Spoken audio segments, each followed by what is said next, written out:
Hubert Centers here. We had an email today saying, hey, I still don't understand the bracket trade. Do you mind going over it one more time? No, I don't mind. It's a very simple trade to understand. You're probably just making it harder than it needs to be.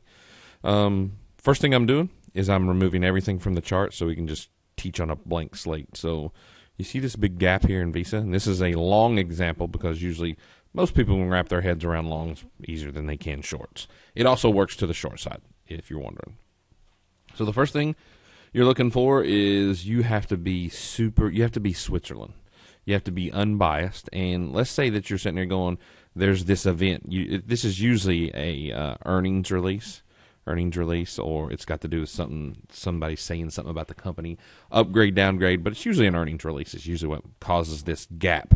So it was closed here, and it opened up the next day here. Now, if you're an options trader and you're short this, it's what keeps you up at the middle of the night, right? And if you're a stock trader and you're short Visa and it gap opens like that, it's what keeps you up at night.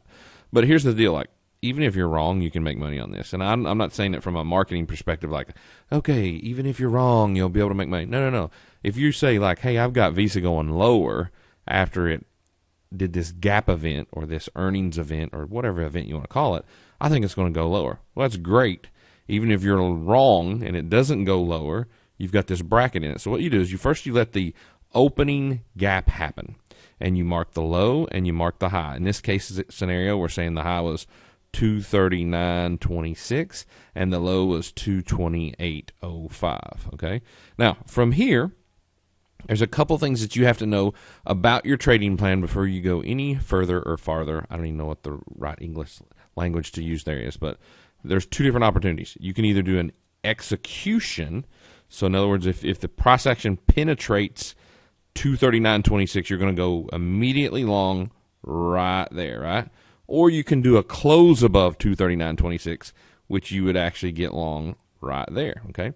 Now, if you get long there, either at point 1 or at point 2, then you need a stop loss. The stop loss you're going to use is the low here at 228.05. Now, yes, it is a big stop, but what you're looking for is then you're looking for price action to obviously continue higher, and then you could trail your stop as you're going in the positive direction.